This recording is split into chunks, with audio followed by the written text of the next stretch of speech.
Now, Keyshawn Davis and Bill Haney meets at the Shakir Stevenson Teofimo Lopez press conference, and they're talking about after Keyshawn knocks out Jermaine Ortiz, he wants to fight Devin Haney at 146 at catchweight at welterweight for Devin Haney's title. I don't even know if it's going to be able to be for a title if it's at 146, but he wants to fight for that whole title.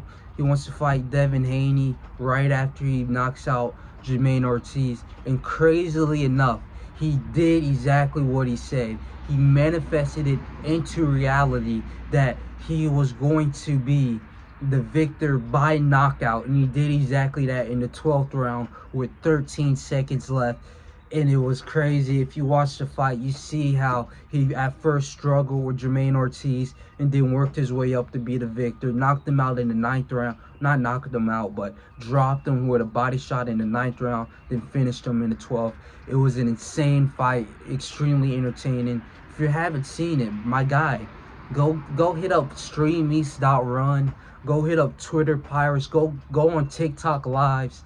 You get everything you need from those guys. Shouts out to the Somalian pirates of the internet. I fucks with them.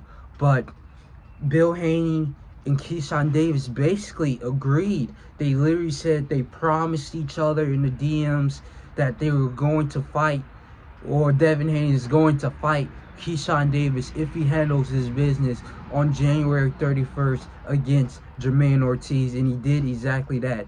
And this fight is going to be a very interesting fight, because I don't know if Keyshawn Davis is ready to take on a Devin Haney, especially after what Devin Haney did to Brian Norman, what Devin Haney did to Lomachenko, even in the Ryan Garcia fight. If he wasn't in every round he wasn't dropped in, he kind of came back with the jabs, with the footwork, and dominated Ryan Garcia, which is crazy to say, but dominated the rounds that Devin Haney didn't get dropped in, obviously.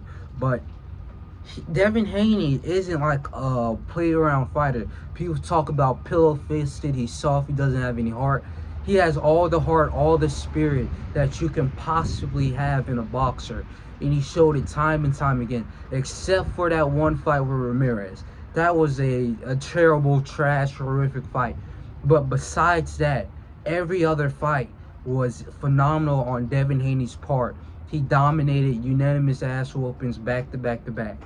And now we have Keyshawn Davis believing that he can take on Devin Haney.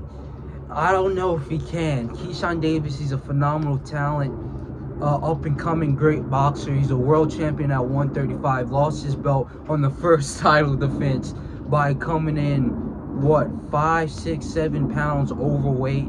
That's on him. He kind of did it on purpose to try to get an advantage over Edwin De Los Santos. He said mental health, something was going on up there. I don't believe it. I think he was scared of Edwin De Los Santos and wanted to get any advantage over him that he could. But besides that, he has shown that with Jermaine Ortiz that he is able to go against some top-level talent. If you don't know Ortiz, he went against Loma. He went against Teofimo. And the fact that he dropped Jermaine Ortiz, who's never been dropped to my knowledge, who's never been knocked out, that shows something special about him. But Devin Haney, he's a phenomenal Hall of Fame talent. We won't know until the fight night happens. But I got Devin Haney for this fight. Easily, unanimous ass whooping. I feel like Devin Haney's going to run circles, coming in with the jab every once in a while. And then it gets to a point where Keyshawn Davis isn't able to adjust the amount Devin Haney is able to adjust. Like, it's just going to be an IQ difference. Devin Haney's going to show the levels between these two fighters. And it's easily going to be proven that Devin Haney's a top talent. In my opinion, it's going to be an easy victory, unanimous ass whooping. But we'll see what comes from this.